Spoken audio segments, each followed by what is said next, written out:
سامعین ذی احتشام ہم نے خلاصۃ القرآن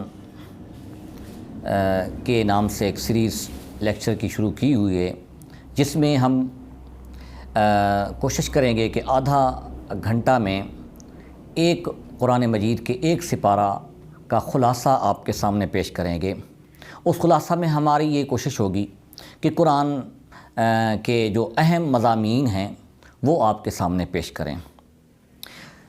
دوسرے پارے کا آغاز سورۃ البقرہ کے سیقول السفہاء من الناس سے ہوتا ہے۔ اللہ تبارک و تعالیٰ نے یہاں سفہاء بولا کہ عنقریب بے وقوف بولیں گے۔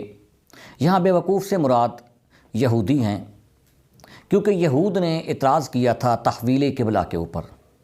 رسول کریم صلی اللہ علیہ وسلم مکہ المکرمہ میں بھی بیت المقدس کی طرف منہ کر کے نماز پڑھتے رہے جی۔ اور مدینہ طیبہ میں جب آپ تشریف لائے تو تقریباً 16 یا 17 ماہ بھی بیت المقدس کی طرف منہ کر کے نماز پڑھتے رہے، لیکن رسول کریم صلی اللہ علیہ وسلم کی خواہش تھی کہ ہمارا قبلہ جو ہے وہ تبدیل ہو جائے جی۔ تو اللہ تبارک و تعالیٰ نے آپ کی اس خواہش اور آپ کی اس آرزو کو پورا فرمایا، اور اللہ تبارک و تعالیٰ نے تحویل قبلہ کا حکم دیا۔ رسول کریم صلی اللہ علیہ وسلم نماز پڑھا رہے تھے، دوران نماز ہی قرآن کی یہ آیت نازل ہوئی، فولی وجہک شطر المسجد الحرام، کہ اپنا منہ مسجد حرام کی طرف پھیر لیں۔ مسجد حرام قرآن نے یہاں ذکر کیا خانہ کعبہ کو۔ مسجد حرام کا مطلب ہے کہ یہ وہ مسجد ہے جہاں ہر چیز انسان کے اوپر حرام ہو جاتی ہے، یا یہ وہ مسجد ہے جو عزت والی ہے، جو حرمت والی ہے۔ اب جب تحویل قبلہ کا حکم آ گیا تو یہودیوں نے اعتراض کر دیا کہ رسول تو پہلے بیت المقدس کی طرف نماز منہ کر کے پڑھتے تھے جی، اب قبلہ کی طرف گویا کہ یہ مشرکین مکہ کے پیروکار بن گئے ہیں جی۔ تو اس پر اللہ تبارک و تعالیٰ نے فرمایا کہ عنقریب لوگ اس کے اوپر بھی اعتراض کریں گے، بے وقوف لوگ جو ہیں جی۔ اور اللہ تبارک و تعالیٰ نے فرمایا کہ ہم نے یہ تحویل قبلہ کا حکم کیوں دیا؟ الا لنعلم من یتبع الرسول، تاکہ ہم یہ جان سکیں کہ کون شخص ہے جو رسول کی اتباع کرنا چاہتا ہے۔ پارہ دوم کا پہلا اور دوسرا رکوع، اس میں تقریباً قرآن مجید فرقان حمید نے تحویل قبلہ کو بیان کیا ہے۔ دوسرے رکوع کا آغاز بھی وَلِكُلٍّ وِجْهَةٌ هُوَ مُوَلِّيهَا فَاسْتَبِقُوا الْخَيْرَاتِ سے ہوتا ہے جی۔ یہاں بھی اللہ تبارک و تعالیٰ نے تحویل قبلہ کا ذکر کیا، اور پھر آگے یہ کہا کہ وَإِنَّهُ لَلْحَقُّ مِن رَبِّكَ، یہ تمہارے رب کی طرف سے حق بات ہے، اس پر عمل کرنا چاہیے جی۔ اور اس کے بعد اللہ تبارک و تعالیٰ نے اس رکوع میں آخر میں رسول کے جو فرائض منصبی ہیں اس کا ذکر کیا کہ رسولا منکم یتلو علیکم آیاتنا ویزکیکم ویعلمکم الکتاب والحکمہ ویعلمکم ما لم تکونوا تعلمون۔ رسول کا فرض یہ ہے کہ وہ تمہارے اوپر قرآن کی آیات تلاوت کرے اور تمہیں پاک کرے اور تمہیں کتاب اور حکمہ کی تعلیم دے، اور جو کچھ تم نہیں جانتے اس کی بھی تعلیم دے۔ اور آخر میں کہا کہ فاذکرونی اذکرکم، اللہ فرماتا ہے کہ اے انسان اگر تم مجھے یاد کرو گے تو میں تمہیں یاد کروں گا۔ پارہ دوم کے تیسرے رکوع کا آغاز اللہ تبارک و تعالیٰ نے نماز اور صبر کے ذریعے سے مدد طلب کرنے سے کیا۔ فرمایا یا ایھا الذین آمنوا استعینوا بالصبر والصلاۃ، اے ایمان والو بے شک نماز اور صبر کے ذریعے سے مدد طلب کرو۔ آج ہم اپنی مصیبت میں، تکلیف میں قرآن کے اس بتائے ہوئے نسخے کو بھول جاتے ہیں جی۔ تو گویا کہ مصائب سے، تکلیفوں سے بچنے کا حل پہلا قرآن نے بتایا کہ نماز پڑھتے رہیں اور نماز پر استقامت کریں۔ دوسرا کیا فرمایا کہ اگر تکلیف آ جاتی ہے، مصیبت آ جاتی ہے تو صبر کریں اور اللہ کی رضا پر راضی رہیں، اللہ تبارک و تعالیٰ پھر معاف کر دے گا۔ ساتھ ہی اللہ تبارک و تعالیٰ نے یہ بھی کچھ لوگوں کے اس ابہام کو دور کر دیا، چونکہ مسلمان جہاد کر رہے تھے اور جنگوں میں مسلمان شہید ہو رہے تھے، تو جو دوسرے یہود تھے یا دوسرے جو لوگ جنگوں میں منافقین خصوصی طور پر نہیں جاتے تھے تو وہ کہتے تھے کہ اگر تم ہمارے ساتھ رہتے، مطلب یہ کہ تم جنگ میں شریک نہ ہوتے تو یہ تمہارے رشتہ دار، تمہارے بھائی بہن بھائی تم سے جدا نہ ہوتے۔ تو اللہ تبارک و تعالیٰ نے شہداء کی عظمت کو بیان کیا، فرمایا وَلَا تَقُولُوا لِمَن يُقْتَلُ فِي سَبِيلِ اللَّهِ أَمْوَاتٌ بَلْ أَحْيَاءٌ عِندَ رَبِّهِمْ يُرْزَقُونَ، کہ جو اللہ کی راہ میں شہید کر دیے جائیں ان کو تم مردہ نہ کہو جی۔ اس کے ساتھ ہی اللہ تبارک و تعالیٰ نے انسان پر آزمائشوں کا ذکر کیا کہ اللہ تبارک و تعالیٰ انسان کو بہت سے چیزوں کے ذریعے سے آزماتا ہے۔ وَلَنَبْلُوَنَّكُمْ بِشَيْءٍ مِّنَ الْخَوْفِ، کبھی انسان کے اوپر خوف طاری کر دیتا ہے، کبھی جو ہے انسان کو مال میں اور دولت میں کمی کی وجہ سے بھی آزمائش میں ڈالا جاتا ہے، اور کبھی کیا ہے کہ پیارے جو ہیں وہ انسان سے جدا ہو جاتے ہیں، وہ بھی آزمائش ہے جی۔ ثمرات ہیں جی، کھیتی باڑی نہیں ہو رہی اس میں، اور قرآن نے آخر میں فرمایا کہ وَبَشِّرِ الصَّابِرِينَ، بشارت ہے ان لوگوں کے لیے جو صبر کرنے والے ہیں جی۔ اور قرآن نے ایک اور آگے ایک نسخہ بیان کیا کہ جب ہی تمہیں کوئی مصیبت پہنچے تو تم نے کیا کہنا، اِنَّا لِلَّهِ وَإِنَّا إِلَيْهِ رَاجِعُونَ۔ ہمارے ہاں عمومی طور پر یہ دیکھا گیا ہے کہ ہمیں جب کوئی خبر ملتی ہے کہ فلاں ہمارا دوست پیارا فوت ہو گیا ہے تو ہم بولتے ہیں اِنَّا لِلَّهِ وَإِنَّا إِلَيْهِ رَاجِعُونَ۔ تو یہ انسان کو کسی کے مرنے کی خبر ملے تو پھر بھی یہ پڑھنا چاہیے، لیکن ساتھ ساتھ جو قرآن کا مفہوم ہے کہ جب مصیبت آئے، تکلیف آئے، چاہے وہ بیماری کی صورت میں ہو جی، چاہے وہ مال ضائع ہونے کی صورت میں ہو، جس صورت میں بھی انسان کو کوئی تکلیف پہنچتی ہے تو اس وقت اِنَّا لِلَّهِ وَإِنَّا إِلَيْهِ پڑھنا چاہیے جی، کہ ہم اللہ کے لیے ہیں اور اسی کی طرف لوٹ کر جانا ہے۔ اس کے بعد قرآن مجید فرقان حمید نے صفا اور مروہ کا ذکر کیا جی، ان الصفا والمروۃ من شعائر اللہ، کہ صفا اور مروہ اللہ کی نشانیوں میں سے ہیں جی۔ صفا اور مروہ وہ پہاڑیاں ہیں خانہ کعبہ کے ساتھ ہیں جن پر حضرت ہاجرہ علیہ السلام اپنے بیٹے حضرت اسماعیل علیہ السلام کی پیاس کے لیے وہ دوڑی تھیں۔ تو اللہ تبارک و تعالیٰ نے صفا اور مروہ کی اس دوڑ کو آج امت محمدیہ کے لیے لازم قرار دیا کہ تم بھی اسی طریقے سے دوڑو اور صفا اور مروہ کی اسی طریقے سے تعظیم کرو جس طریقے سے حضرت ہاجرہ علیہ السلام اس پر دوڑی تھیں جی۔ اور پھر ساتھ ہی اللہ تبارک و تعالیٰ نے یہ فرما دیا کہ ان الذین یکتمون ما انزلنا من البینات والہدی من بعد ما بیناہ للناس فی الکتاب، جو ہم نے نازل کیا ہدایت سے اور اس میں جو شخص چھپاتا ہے اس کو ظاہر نہیں کرتا تو اللہ تبارک و تعالیٰ کی طرف سے اور عام لوگوں کی طرف سے اس کے اوپر لعنت ہے جی۔ اور پھر آگے ذکر کیا کہ جو توبہ کرتا ہے جی اور اصلاح کرتا ہے تو اللہ تبارک و تعالیٰ اس کی توبہ قبول کرنے والا ہے۔ قرآن مجید فرقان حمید کا جو چوتھا رکوع ہے، چوتھے رکوع میں اللہ تبارک و تعالیٰ نے فرمایا ان فی خلق السماوات والارض واختلاف اللیل، جو اللہ کی وحدانیت کے اوپر، اللہ کے ایک ہونے کے اوپر اور اللہ کے موجود ہونے پر جو دلائل ہیں وہ قرآن نے بہت بے شمار ذکر کی ہیں۔ قرآن کہتا ہے کہ تم زمین کو دیکھو، آسمان کو دیکھو، اور تم دن اور رات کا جو اختلاف ہے اس کو دیکھو، اور جو سمندر کے اندر کشتیاں چل رہی ہیں وہ دیکھو، اور جو پانی اللہ نے نازل کیا اور اس کے ذریعے سے کیسے اللہ تبارک و تعالیٰ زمین سے سبزہ اور تمہارے لیے پھل باغات وغیرہ نکالتا ہے جی، اس سب کو دیکھو۔ یہ دلالت کرتے ہیں کہ اس کائنات کا کوئی نہ کوئی چلانے والا ہے، اس کائنات کے پیچھے کوئی نہ کوئی ایسی قوت ہے جس کے وجہ سے یہ کائنات جو ہے وہ چل رہی ہے۔ تو اللہ تبارک و تعالیٰ نے مظاہر فطرت کے ذریعے سے اپنی توحید پر اور اپنی ربوبیت پر یہاں دلائل ذکر کیے جی۔ اس کے بعد اللہ تبارک و تعالیٰ نے اسی رکوع میں ذکر کیا، چونکہ پہلے توحید کا ذکر کیا، توحید کے ساتھ ساتھ اللہ تبارک و تعالیٰ نے بتوں کا بھی ذکر کیا جی، کہ تم جو بتوں کی عبادت کرتے ہو اور اس سے مدد طلب کرتے ہو جی، اور یہ بت کچھ اپنے لیے نہیں کر سکتے، تمہیں کیا نفع پہنچا سکتے ہیں جی۔ اس کے بعد جو پانچواں رکوع ہے اس کا آغاز اللہ تبارک و تعالیٰ نے یا ایھا الناس کلوا مما فی الارض حلالا طیبا۔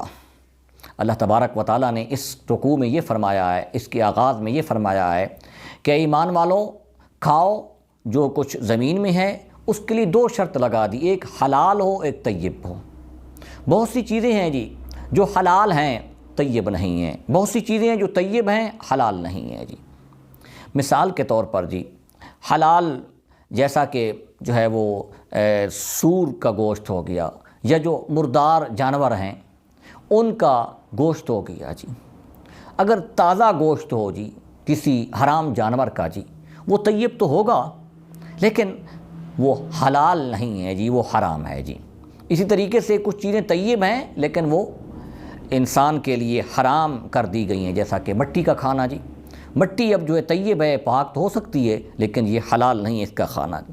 اور پھر اللہ تبارک و تعالیٰ نے ساتھ ہی چونکہ اس میں ایک قسم کی جو ہے وہ قرآن نے ذکر کیا ہے کہ کھانوں کا ذکر کیا ہے، اور اس کا براہ راست انسان کی خواہشات کے ساتھ تعلق ہے، اور خواہشات انسان کے اندر جو ابھارنے والی ایک اللہ تبارک و تعالیٰ نے انسان کے لیے دنیا میں ایک جو ہے مد مقابل انسان کا دشمن کی صورت میں شیطان کو جو پیدا کیا ہے، وہ ابھارتی ہے کہ یہ بھی تمہارے لیے حلال ہے، فلاں مال بھی تمہارے لیے حلال ہے، اس کو کھا لو۔ تو اللہ تبارک و تعالیٰ نے ساتھ ہی کہہ دیا کہ تم نے شیطان کی پیروی نہیں کرنی، کیونکہ شیطان تو برائی کا اور بے حیائی کے کاموں کا حکم دیتا ہے جی۔ اور پھر اس کے بعد اللہ تبارک و تعالیٰ نے اس کے بعد بھی جو انسان کی غذا کے متعلق احکامات ہیں اس کو بیان کیا۔ آگے کیا فرمایا؟ کلوا من طیبات ما رزقناکم، کہ ہم نے جو تمہیں طیب رزق دیا اس سے کھاؤ جی، اور شکر ادا کرو جی۔ آج ہمارے پاس رزق کی فراوانی ہے جی لیکن شکر ادا نہیں کرتے، تو قرآن نے کیا کہا کہ جب ہی تمہارے پاس اللہ کی نعمت آئے، اللہ کی طرف سے کوئی انعام آ جائے تو اس کے اوپر شکر کرو جی۔ اس کے بعد اللہ تبارک و تعالیٰ نے فرمایا کہ اللہ نے تمہارے اوپر المیتۃ، مردہ حرام کر دیا، خون کو حرام کر دیا، ولحم الخنزیر، سور کا گوشت حرام، اور جو اللہ کے نام کے علاوہ ذبح کیے جاتے ہیں وہ بھی حرام ہیں جی۔ یہی وجہ ہے کہ ذبح کے وقت اللہ کا نام لینا چاہیے، اور اس کے نام کے علاوہ پر جو ذبح کیے جاتے ہیں وہ بھی انسان کے لیے حرام ہے جی۔ اس کے بعد قرآن مجید فرقان حمید کے اس 5ویں رکوع کے آخر میں اللہ تبارک و تعالیٰ نے کیا فرمایا؟ اولئک الذین اشتروا الضلالۃ بالہدی والعذاب بالمغفرہ۔ اس آیت میں اللہ تبارک و تعالیٰ نے کیا فرمایا کہ کچھ لوگ ہیں جو گمراہی کو ہدایت کے بدلے میں خریدتے ہیں جی، تو ان کی اللہ تبارک و تعالیٰ نے اس بارے میں مذمت فرمائی ہے جی۔ اس کے بعد قرآن نے کیا کہا کہ لیس البر ان تولوا وجوہکم قبل المشرق والمغرب۔ اللہ تبارک و تعالیٰ نے دوسرے پارے کے 6 رکوع کے آغاز میں نیکیاں بتائی ہیں۔ نیکی صرف یہی نہیں ہے کہ تم قبلہ کی طرف کھڑے ہو جاؤ یا قبلہ کی طرف منہ کرنا یا اپنے چہرے کو ایک سمت میں رکھنا، یہ نیکی نہیں ہے۔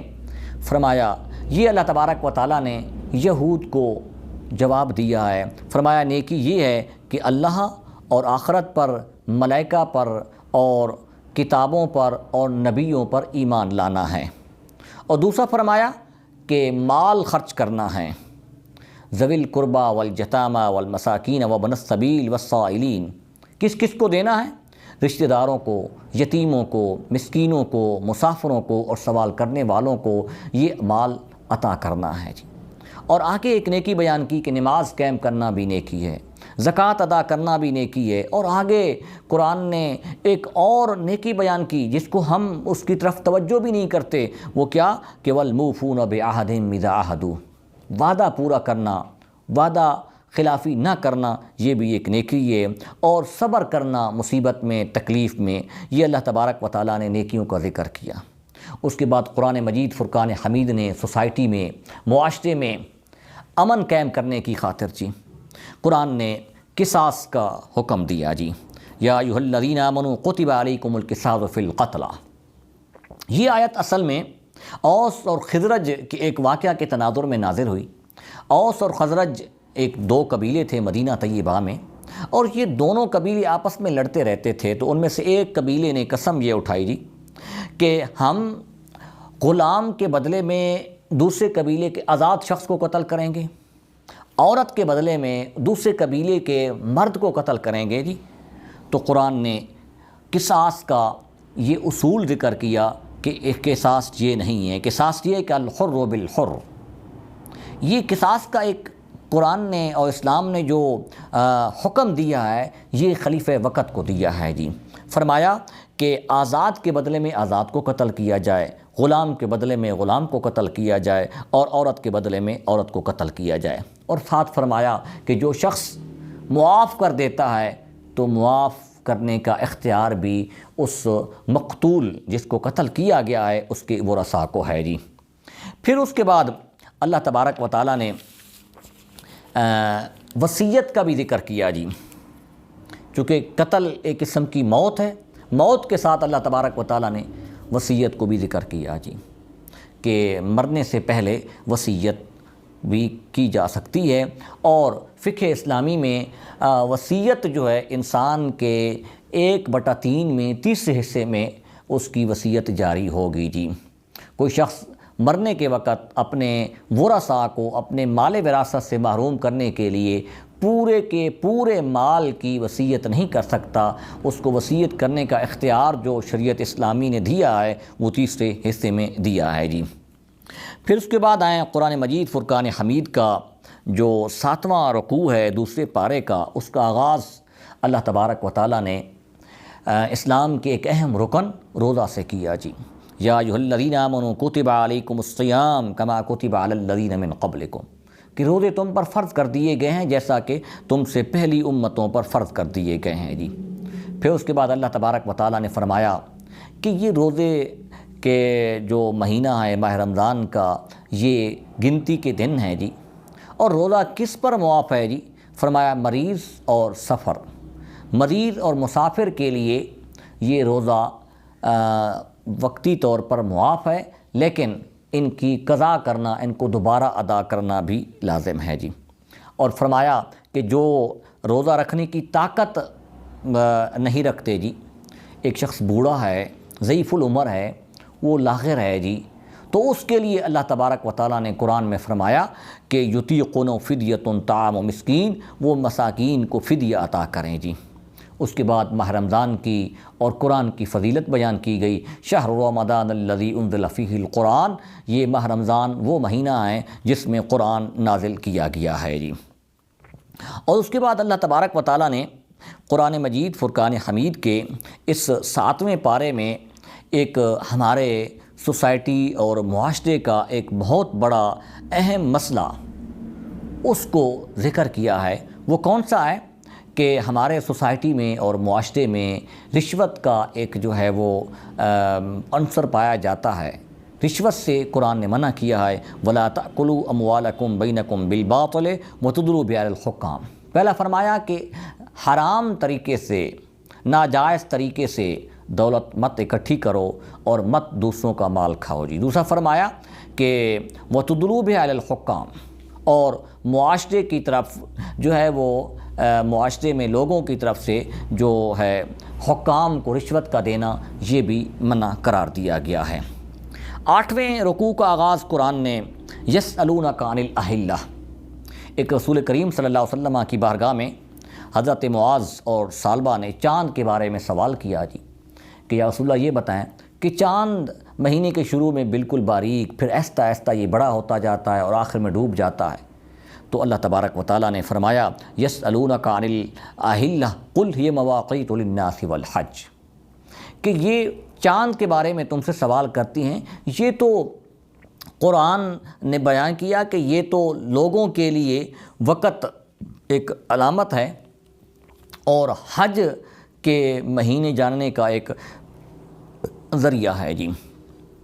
تو اللہ تبارک و تعالیٰ نے پھر ساتھ ہی جو ہے مشرکین کے اندر ایک برا فعل پایا جاتا تھا، اس کو بھی منع کر دیا۔ وہ کون سا تھا کہ مشرکین مکہ جب کعبہ کا احرام کرنے کے، کعبہ کا جو ہے وہ عمرہ کرنے کے لیے جاتے تھے تو وہ احرام باندھنے کے بعد اپنے گھر کے پچھلی سائڈ سے داخل ہوتے تھے، دروازے سے داخل نہیں ہوتے تھے۔ تو اللہ تبارک و تعالیٰ نے فرمایا وَلَيْسَ الْبِرَّ بِأَن تَأْتُوا الْبُيُوتَ مِن ظُهُورِهَا، یہ کوئی نیکی نہیں ہے جی کہ تم احرام باندھنے کے بعد اپنے گھروں کے دروازوں سے داخل نہ ہو، یہ نیکی نہیں ہے جی۔ فرمایا وَآتُوا الْبُيُوتَ مِن أَبْوَابِهَا، اپنے گھروں میں دروازوں سے داخل ہو، اور واتقوا اللہ، اور اللہ سے ڈرو جی۔ اس کے بعد اسی رکوع میں اللہ تبارک و تعالیٰ نے آگے فرمایا جی کہ وَاقْتُلُوهُمْ حَيْثُ ثَقِفْتُمُوهُمْ وَأَخْرِجُوهُمْ مِنْ حَيْثُ أَخْرَجُوكُمْ جی۔ رسول کریم صلی اللہ علیہ وسلم نے صلح حدیبیہ میں معاہدہ کیا تھا کہ 3 روز جو ہے وہ ہم مکہ المکرمہ میں اگلے سال عمرہ کرنے کی نیت سے آئیں گے، اور 3 روز جو ہے وہاں قیام کریں گے جی، اور ان 3 دنوں میں جو مشرکین مکہ ہیں وہ مکہ کو بالکل اور کعبہ کو خالی کر دیں گے تمہارے لیے۔ رسول کریم صلی اللہ علیہ وسلم نے اس معاہدہ پر عمل کیا جی۔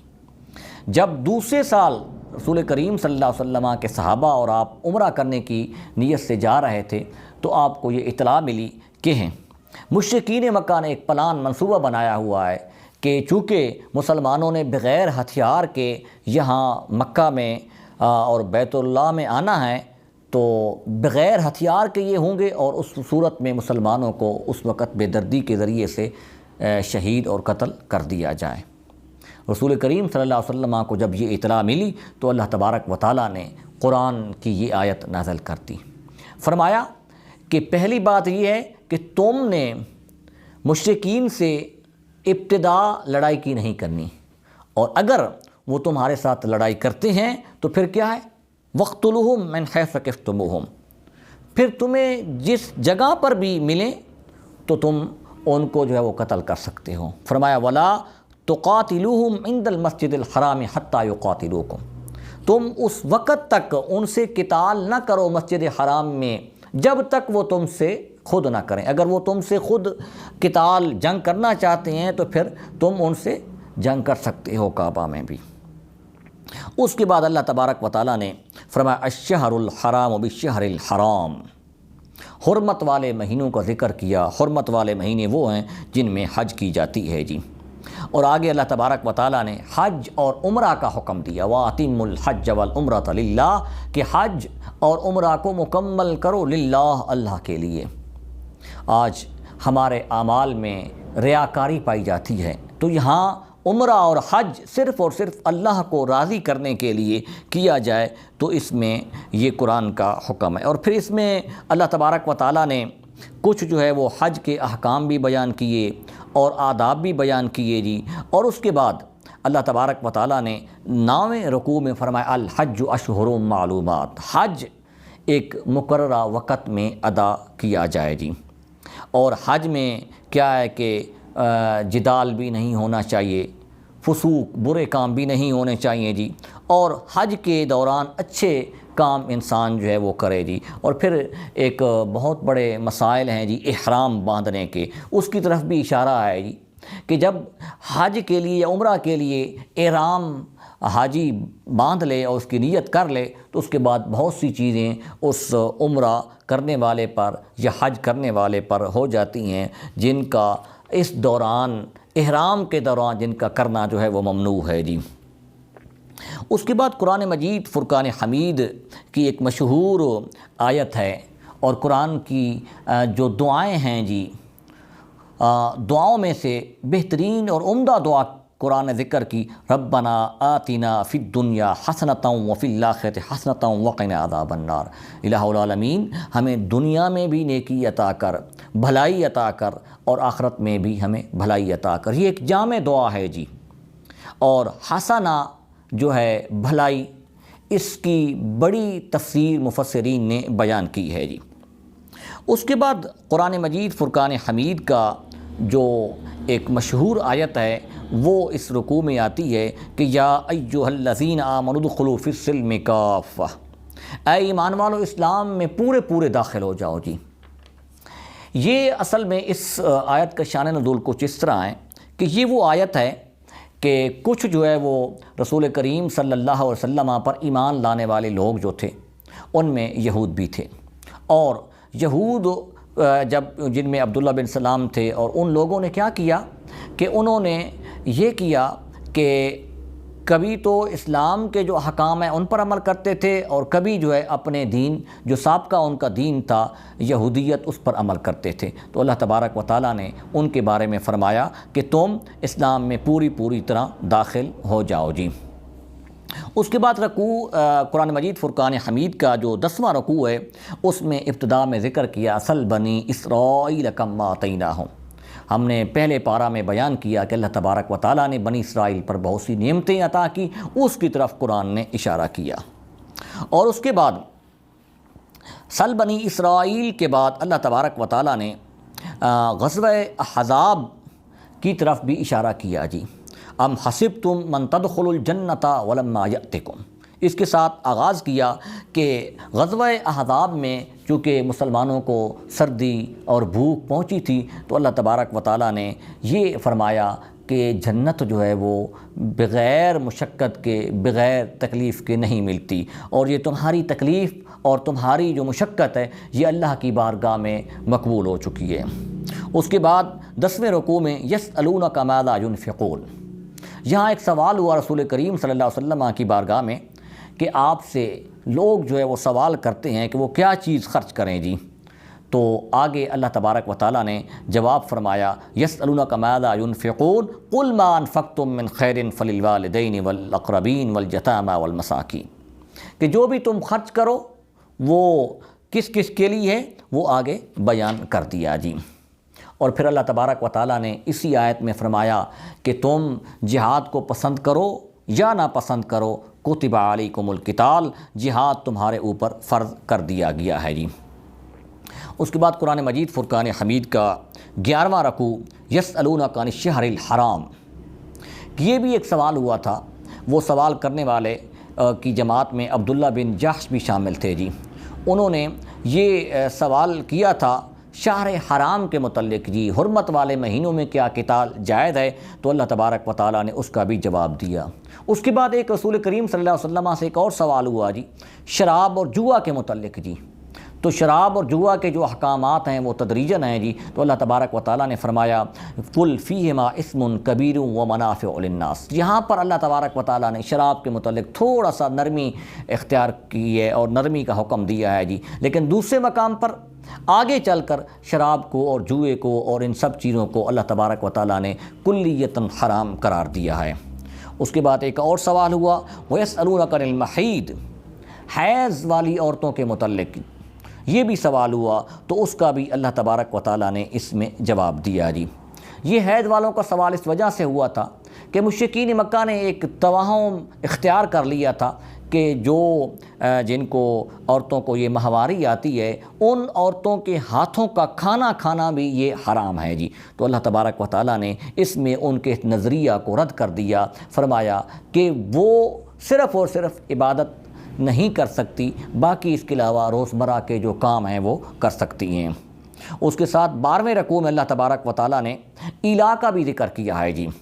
ایلا کیا ہے کہ قسم اٹھانا، شوہر کی طرف سے قسم اٹھانا کہ وہ بیوی کے قریب نہیں جائے گا۔ تو اللہ تبارک و تعالیٰ نے یہاں فرمایا کہ چونکہ یہ بھی ایک مشرکین مکہ کے اندر ایک جہالت پائی جاتی تھی کہ وہ قسم اٹھا لیتے تھے کہ میں پوری زندگی اپنی بیوی کے قریب نہیں جاؤں گا، تو وہ بیوی اس کے نکاح میں بھی رہتی اور اس کو تکلیف بھی دیتے رہتے تھے، اور کوئی اس عورتوں کے حقوق کی بات نہیں کی جاتی تھی۔ تو اسلام نے عورتوں کے حقوق بھی دیے، کہا کہ اگر کوئی شخص اس طریقے سے قسم اٹھا لیتا ہے کہ وہ بیوی کے قریب نہیں جائے گا، تو فرمایا کہ 4 مہینوں کے بعد وہ ایلا جو ہے وہ طلاق بن جائے گی اور طلاق بائن ہو جائے گی، اور عورت اگر چاہے تو وہ اپنے اس جو ہے وہ جو شوہر کا اقدام ہے اس کو عدالت میں چیلنج کر سکتی ہے جی۔ 13ویں رکوع میں اللہ تبارک و تعالیٰ نے طلاق کا ذکر کیا جی۔ الطلاق مرتان، فرمایا کہ طلاق صرف 2 مرتبہ ہے جی۔ اسلام میں 3 طلاقیں ہیں جی۔ ایک کو طلاق یعنی کہا جاتا ہے جی بائنہ، ایک طلاق رجعی ہے، اور ایک طلاق مغلظہ ہے جی۔ ہمارے عمومی طور پر لوگ جو ہیں وہ 3 طلاقیں دے دیتے ہیں جی، یک مشت طلاق دیتے ہیں۔ اسلام نے ایک طلاق دینے کا، جس کو طلاق سنت بھی کہا جاتا ہے، طلاق احسن بھی کہا جاتا ہے، اور احادیث مبارکہ سے صحیح معنی میں جب طلاق کی ضرورت ہو تو طلاق صرف ایک لفظ کے ساتھ یا ایک جملے کے ساتھ دیں، ایک ہی طلاق دیں جی۔ یہ 3 طلاقیں جو دینا ہے، اس کو فقہ اسلامی میں طلاق بدعت کہا گیا ہے۔ اس کے بعد 14واں رکوع جو ہے قرآن کا، اس کا آغاز ہوا وَإِذَا طَلَّقْتُمُ النِّسَاءَ فَبَلَغْنَ أَجَلَهُنَّ جی۔ یہاں بھی آئلی قوانین کو بیان کیا، طلاق کے احکام کو بھی بیان کیا، اور ساتھ ساتھ اس کے رضاعت کے دودھ کے احکام کو بھی بیان کیا، اور قرآن مجید فرقان حمید نے ایک بچے کے دودھ پینے کی جو ہے وہ مدت اس کو بیان کر دیا۔ وہ کیا فرمایا کہ ایک ماں جو ہے اپنے بچے کو 2 سال دودھ پلائے جی۔ اس کے بعد عدت کے احکام کو بھی بیان کیے گئے جی، کہ ایک شخص ہے، ایک عورت ہے جس کا شوہر فوت ہو گیا، اب اس کی عدت کتنی ہے؟ قرآن نے اس جگہ پر 4 ماہ اور 10 دن بیان کیے ہیں جی۔ یہ اس صورت میں ہے کہ اگر عورت جو ہے وہ حاملہ نہیں ہے، اس کے پیٹ میں بچہ نہیں ہے، تو اس وقت یہ ہے جی۔ 15ویں رکوع کا آغاز بھی آئلی مسائل سے ہوتا ہے جی، طلاق کے مسائل سے ہوتا ہے جی، اور طلاق کے احکامات عمومی طور پر یہ دوسرے پارہ میں بھی بیان ہوئے، اور اس کے بعد 28ویں پارہ میں بھی بیان ہوئے جی۔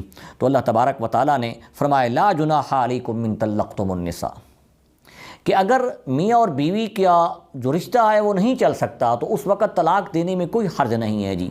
لیکن آگے فرمایا کہ تم عورتوں کو یا تو اچھے طریقے سے اپنے پاس رکھو، یا اچھے طریقے سے ان سے رستہ اختیار کر لو جی۔ ہمارے ہاں عمومی طور پر جی عورتوں کو ذلیل کرنے کی خاطر جی، اور ان کو رسوا کرنے کی خاطر لوگ جو ہے ان سے اپنا رشتہ نہ تو توڑتے ہیں جی، اور نہ ان کے ساتھ ازدواجی تعلقات قائم کرتے ہیں۔ تو قرآن نے اس سے بھی منع کر دیا، اور ساتھ قرآن نے نماز کی حفاظت کا بھی حکم دیا، حافظوا علی الصلوات والصلاۃ الوسطی۔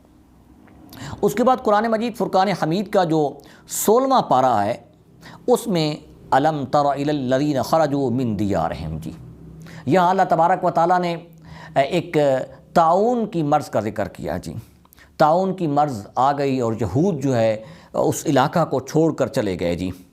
تو وہاں اللہ تبارک و تعالیٰ نے یہ فرمایا کہ اگر اس صورت میں جس طریقے سے یہود نے یہ طریقہ اختیار کیا تھا، تو اس صورت میں اپنے گھروں کو چھوڑ کر نہیں جانا چاہیے تھی۔ اور پھر ساتھ ہی اللہ تبارک و تعالیٰ نے بنی اسرائیل کے اندر جو ایک بہت بڑی ان کے اندر ایک بیماری اور ایک غلط بات پائی جاتی تھی، اس کا بھی ذکر کیا۔ وہ کون سی بات تھی؟ کہ جب جہاد کا اللہ کی طرف سے حکم آتا تو وہ کہتے تھے کہ جہاد جنگ جانے اور تیرا رب جانے۔ تو اللہ تبارک و تعالیٰ نے اس کا بھی ذکر کیا جی۔ اس کے بعد چونکہ وہ جہاد کی ضرورت کیوں پڑی تھی کہ ایک قوم عمالقہ تھی، تو قوم عمالقہ کے خلاف اللہ تبارک و تعالیٰ نے حکم دیا، یہ جابر ایک قوم تھی، کہ تم اس کے خلاف جہاد کرو۔ تو اس قوم نے کیا کہا؟ اذ قالوا لنبی اللہ واسلنا ملقا نقاتل فی سبیل اللہ، کہ تم اپنے رب کو کہو جی کہ اللہ فرشتے کو بھیجے اور وہ فرشتہ اس جماعت سے، اس قوم عمالقہ سے جہاد کرے جی۔ تو اللہ تبارک و تعالیٰ نے ان کی اس بری صفت کو بیان کیا جی۔ اس کے بعد قرآن مجید فرقان حمید کے دوسرے پارے کا 7واں رکوع، اس میں قرآن مجید فرقان حمید نے ایک جابر جو ہے وہ بادشاہ کا ذکر کیا، اور ساتھ ساتھ اللہ کے نبی کا ذکر کیا، حضرت داؤد علیہ السلام کا۔ وقتل داؤد جالوت جی، جالوت ایک بہت بڑے ظالم جابر بادشاہ تھے، جس کا مقابلہ کرنے کے لیے طالوت وہ بھی بادشاہ تھے جی۔ وہ میدان میں آئے لیکن ان کو کامیابی نہیں ہو رہی تھی، وہ جابر تھے، سرکش تھے۔ تو حضرت داؤد علیہ السلام نے طالوت کی مدد کی، اور اس طریقے سے اللہ تبارک و تعالیٰ نے حضرت داؤد کے ذریعے سے اس جابر جو ظالم بادشاہ تھا اس کو نیست و نابود کر دیا جی۔ تو یہاں سے قرآن کا یہ واقعہ اس بات کی غمازی کرتا ہے اور اس بات کا درس دیتا ہے کہ انسان کو ظالم کا ساتھ نہیں دینا چاہیے، مظلوم کا ساتھ دینا چاہیے، جابر کے خلاف جہاد کرنا چاہیے، اور ایک حدیث مبارکہ ہے کہ سب سے بہترین جو جہاد ہے وہ جابر کے سامنے کلمہ حق کہنا ہے۔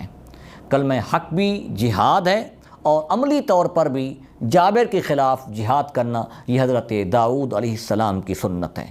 انشاءاللہ العزیز اگلے پارے کا خلاصہ بھی آپ کے سامنے